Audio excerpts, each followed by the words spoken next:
ప్రధాని శ్రీ నరేంద్ర మోడీ విజయ సంకల్ప సభ పటాన్ చెరువు పర్యటన సందర్భంగా ఘన స్వాగతం. డాక్టర్ అంజిరెడ్డి బీజేపీ రాష్ట్ర సీనియర్ నాయకులు, మెదక్ పార్లమెంట్. ఆంధ్రప్రదేశ్ రాష్ట్రంలో ఎన్నికల షెడ్యూల్ సమీపిస్తున్నటువంటి వేళ చిత్తూరు నగరానికి సంబంధించినటువంటి వైఎస్ఆర్సీపీ సిట్టింగ్ ఎమ్మెల్యే ఆర్ని శ్రీనివాసులు ఇటు జనసేన అధినేత పవన్ కళ్యాణ్ని కలవడం, అదేవిధంగా తనకి వైఎస్ఆర్ గవర్నమెంట్లో అన్యాయం జరిగిందని చెప్పి ఆయన వాపోవడంపై మనతో మాట్లాడడానికి ప్రస్తుత చిత్తూరు వైఎస్ఆర్సీపీ అభ్యర్థి విజయానంద రెడ్డి ఉన్నారు. సార్ నమస్తే.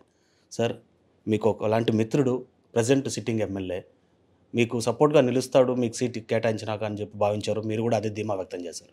ఇవాళ వెరీ ఫ్రెష్ లాస్ట్ డే వెళ్ళి జనసేన అధినేతను కలిసి వైఎస్ఆర్సీపీలో తనకు అన్యాయం జరిగిందని చెప్పి వాపోయినటువంటి పరిస్థితి. పూర్తి స్థాయిలో ఆయన అక్కడి నుంచి కూడా పోటీ సిద్ధమవుతున్నారు. ఎలా చూడాలంటారు? ఏం జరిగింది మీ పార్టీలో అన్యాయం తను అంతగా బాధపడిపోవడానికి? సార్, మీరు ఒక్కటి గ్రహించాలా, వైఎస్ఆర్ కాంగ్రెస్ పార్టీలో అతను జెన్యూన్ పర్సన్ అయితే, నిజాయితీ పరుడైతే జగన్మోహన్ రెడ్డి గారు అతన్ని రెడ్ కార్పెట్ వేసి సీట్ ఇచ్చేవారు.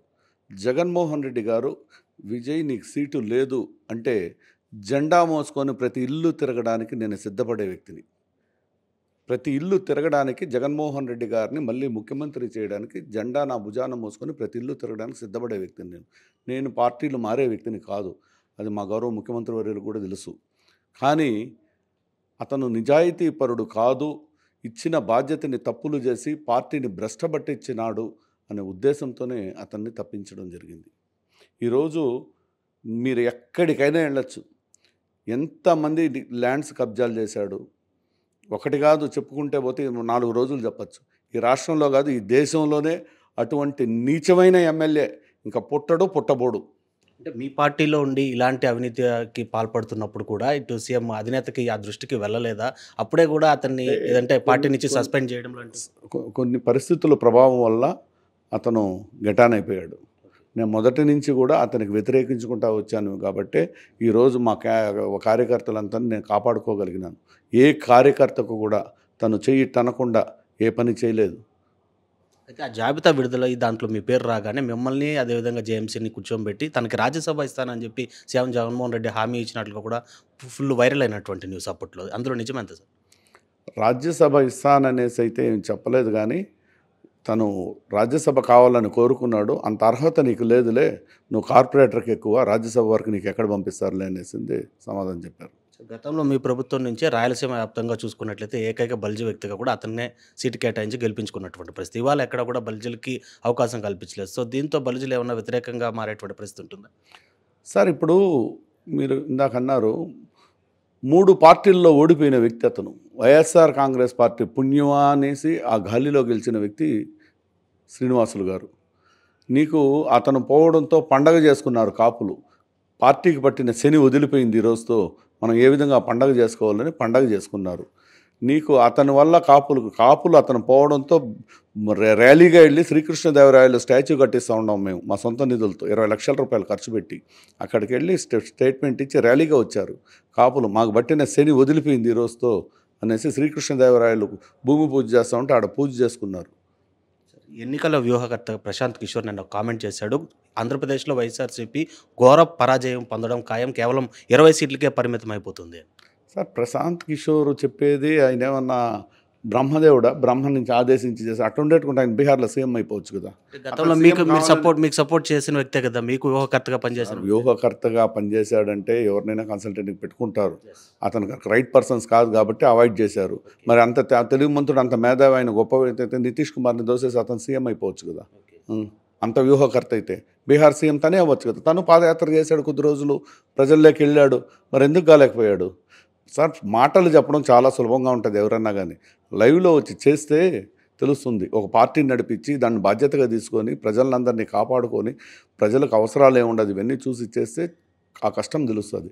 గెలుపోవటంలో అతను చెప్పింది మాట పక్కన పెడితే, ఏదైతే మీరు చిత్తూరులో ఒక అభ్యర్థిగానే కాకుండా ఒక సేవ చేసేటువంటి వ్యక్తి కూడా ఎన్నో ఉద్యోగ కల్పనలో ఉపాధి అవకాశాలు కల్పిస్తూ వచ్చారు. అయితే ప్రశాంత్ కిషోర్ చెప్తున్నది, రాష్ట్రంలో ఉపాధి అవకాశాలు కావచ్చు, పరిశ్రమలు ఎక్కడా కూడా తీసుకురాలేదు, కేవలం ఆర్థికంగా 5 సంవత్సరాలు వచ్చినటువంటి లబ్ధిని అంతా తీసుకెళ్ళి సంక్షేమం పేరుతో పంచిపెట్టారు. ఇలా ఉంటే ప్రజలు ఖచ్చితంగా ముట్టికాయలు వేయడం ఖాయమంట. సార్, ఇప్పుడు 60 నెలలు ఉంటుంది ఒక ప్రభుత్వానికి, దాంట్లో 58 నెలల వరకు సఫిషియెంట్గా ఉంటుంది ప్రభుత్వం నడిపేటప్పుడు. ఈ 58 నెలల్లో 24 నెలలు పూర్తిగా ప్రభుత్వం రాష్ట్రం కాదు ప్రపంచమంతా కూడా కోవిడ్ సంక్షోభంలో నలిగిపోయింది. మిగిలిందంతా ఇంకెంత ఉంది మీరే చెప్పండి. 58లో 24 నెలలు పోయింది. ఇంక ఉన్నదల్లా ఎంత 34 నెలలు. ఈ 34 నెలల్లో ఈ అట్టడుగుడు ప్రజలకు ఏం చేయాలి, వాళ్ళు ఏ విధంగా జీవనశైలి ప్రయాణం చేయాలనే ఉద్దేశంతో సంక్షేమ పథకాలు అనేది నిరంతరం కొనసాగించారు. అదేవిధంగా పెట్టుబడులు అనేది మనం వైజాగ్లో సమ్మిట్ పెట్టినప్పుడు గతంలో ఎంత పెట్టుబడులు వచ్చినాయి, ఇప్పుడు ఎంత పెట్టుబడులు వచ్చినాయి అనేది మీరే చూడండి. ఈరోజు మీరు చూస్తే నేషనల్ హైవేస్ ఎక్కడికక్కడ నేషనల్ హైవేస్ డెవలప్ చేసి పోర్ట్లు 4 పోర్ట్లు నిర్మించి ఇంపోర్ట్ ఎక్స్పోర్ట్స్ని డెవలప్ చేసి మీరు ఎక్కడన్నా ప్రపంచంలో ఏదన్నా చూసుకోండి, ఎక్కడైతే సముద్ర తీర మార్గాలు ఉంటాయో ఆ స్టేటు ఎప్పటికైనా బంగారు పళ్ళెం కిందనే ఉంటుంది. ఎందుకంటే సముద్ర తీర మార్గం ఉండే ప్రాంతం ఎప్పుడు కూడా ఎగుమతి దిగుమతులకు కేంద్రీకరణంగా అయి ఉంటుంది.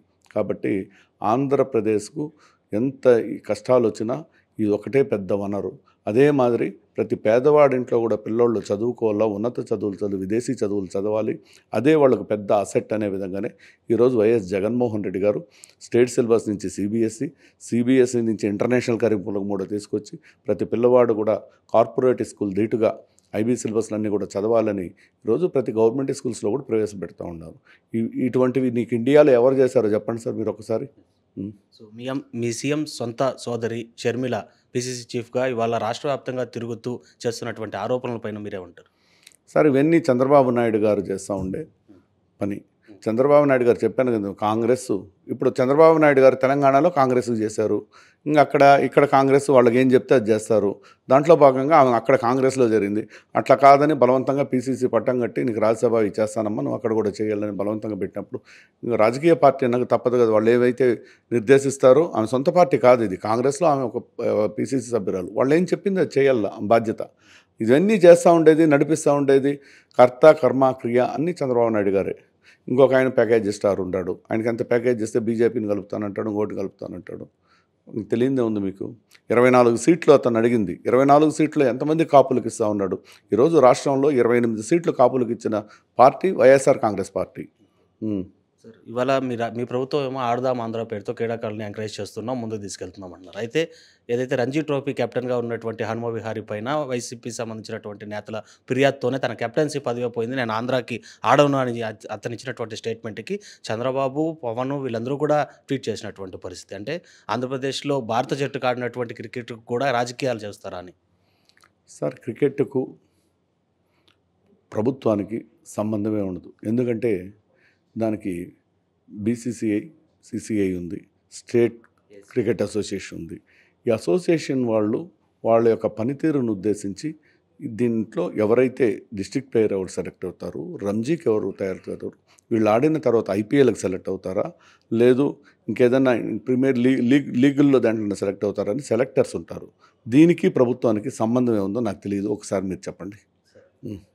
అంటే రాజకీయం యొక్క చేయడం వల్లనే, అంటే ఒక కార్పొరేటర్ తన యొక్క కుమారుడిని అక్కడ పెట్టడానికి ట్రై చేసి ఇతన్ని కెప్టెన్సీని తొలగించేటువంటి ప్రయత్నం చేశారని అన్నారు. ఒక కార్పొరేటర్ స్థాయి కుమారుణ్ణి పెట్టడానికి ఒక ఇంటర్నేషనల్ ప్లేయర్ని తప్పిస్తారంటే ఈ వింటే చెప్పడానికి వినేవాళ్ళకు కూడా నవ్వు వస్తుంది. ఎందుకంటే అట్లా అనుకుంటే ఆటో డ్రైవర్ కొడుకు సిరాజు ఈరోజు ఇంటర్నేషనల్ ప్లేయర్ ఎట్టగయ్యాడు.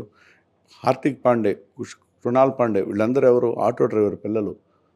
ఇట్లా ఇవన్నీ వచ్చి రాజకీయం పిల్లలే జరుగుతుంది, రాజకీయ పిల్లలు అంటే మరి పేదవాళ్ళు వీళ్ళందరూ ఆ స్థాయికి ఎట్లా రాగలిగినారు. ఈరోజు ప్రతి పేదవాడు కూడా అతనిలో ఉన్న నైపుణ్యం బయటికి రావాలి అనే ఉద్దేశంతోనే ఆడుదాం ఆంధ్ర అనే ఒక ప్రోగ్రాం పెట్టి ప్రతి పల్లెల్లో ఉండే వాళ్ళందరికీ కూడా క్రీడల మీద ఆసక్తి రావాలని, వాళ్ళలో వెలుగు నింపాలనే ఉద్దేశంతోనే ఈరోజు ఆడుదాం ఆంధ్ర అనే ప్రోగ్రాం పెట్టారు. దానికి హనుమ విహారికి ఏం సంబంధం ఉంది? అసలు అమావాస్యకు అబ్దుల్ కలాం సంబంధం ఉన్నట్టు మీరు చెప్తున్నారు. అది రైట్ సార్, థ్యాంక్ యూ. అది మొత్తం మీద ఏదైతే ప్రస్తుతం చిత్తూరు సిట్టింగ్ ఎమ్మెల్యేగా కొనసాగుతున్నటువంటి ఆర్ని శ్రీనివాసులు నిజంగా నిజాయితీపరుడో లేదా ప్రజాసేవకుడో అయితే ఖచ్చితంగా ఈ దఫా సీటు కూడా అతనికే కల్పించేవాడు అధినేత జగన్మోహన్ రెడ్డి. తన అవినీతి పరుడు కాబట్టి తన్ని తప్పించి తనకు అవకాశం కల్పించడం జరిగింది. ఇలాంటి వ్యక్తులు అతను చేసినటువంటి అవినీతిని మున్ముందు బయట పెట్టడమే కాకుండా ఇటు చంద్రబాబు కావచ్చు, అటు సొంత సోదరైనటువంటి షర్మిల కావచ్చు చేస్తున్నటువంటి ఆరోపణలపైన, ప్రశాంత్ కిషోర్ చేసినటువంటి కామెంట్స్ పైన నమ్మశక్యమైనటువంటి వాక్యాలు ఏమీ లేవని చెప్పి కూడా కొట్టిపారేస్తున్నారు చిత్తూరు వైఎస్ఆర్సీపీ అభ్యర్థి విజయానంద్ రెడ్డి. వీడియో జర్నలిస్ట్ అయితే Lokesh reporting for RTV Chittoor. మరిన్ని వీడియోస్ కోసం ఛానల్ ని సబ్స్క్రైబ్ చేయండి, లేటెస్ట్ అప్డేట్స్ కోసం వాట్సాప్ ఛానల్ ని ఫాలో చేయండి అండ్ లింక్ డిస్క్రిప్షన్ లో ఉంది.